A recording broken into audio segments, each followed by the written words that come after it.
very interested in the eclipse and how it's working. So, as you can see, a normal actual phone is able to record a solar eclipse and able to take pictures and video, any kind of camera source that you want.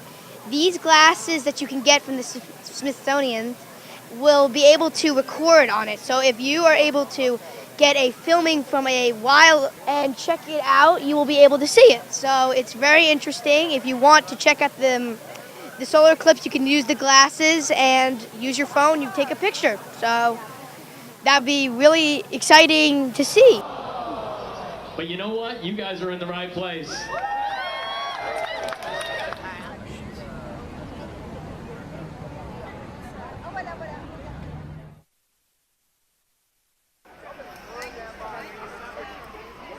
We see eclipse, we're very interested in science, and so we have a telescope and we go out during the year and we see eclipse, but this total eclipse is very different. It's a once in a lifetime. This happens once every 100 years or so, where the moon is the same size that it can cover the sun.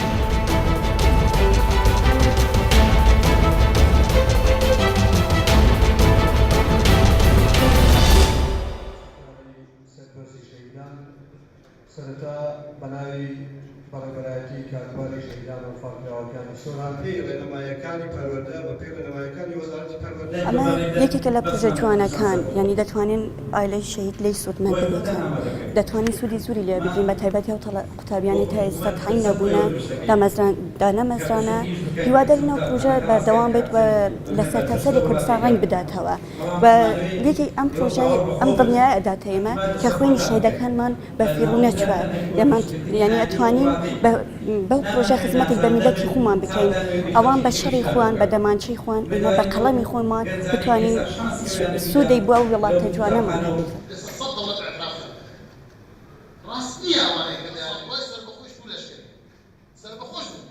ئێمە وەکو بەڕێوەبەرێتی شەهیدان ئەنفاڵقراوەکانی ساڵان بۆ دوام ساڵەکە هێلی کارمان بۆ کەس و کاری سەربەرزی شەهیدان و هەروەها کچەکە کوڕەکانی پێشمەرگە بۆ دوام ساڵەکە هێلی کارمان بۆیان دۆزیوە.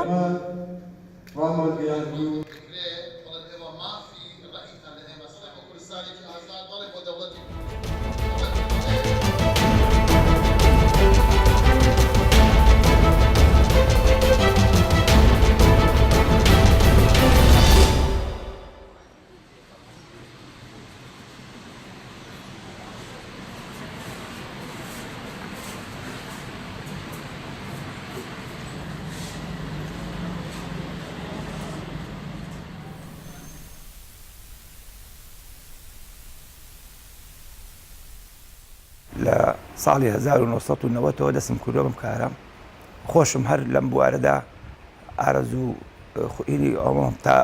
خۆ ئارەزووی شێوەکاریم هەبووە و هەتا ساڵانی لە هەشتاکانەوە و لە هێنەوە هەتا ساڵی 2008 بەدەستی خۆم وێنەم کێشاوە و داواکاری تەنها کەسم جێبەجێ کردووە، بەڵام لە دوای ئەوە بەهۆی خۆم کە هیچێکم لەو کەسە هونەرمەندانەی کەوا بژێوی ژیانوی دابین نەکرد، ناچار بووم کەوا پەنا بەرم بۆ باری تیجاری و کەسابەتی کڕین و فرۆشتن لە واز لە شتی تایبەتمەندی بێنم.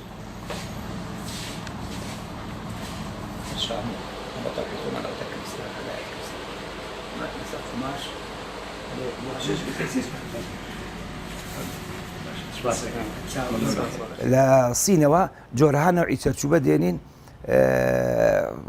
بە ڕەنگەکانیانەوە بە کوالیتەکانیانەوە خۆمان لێرە بە جیهازمانەیە ئەیبڕین و بۆ وێنەی تایبەتی کەسان یان بۆ تابلۆکان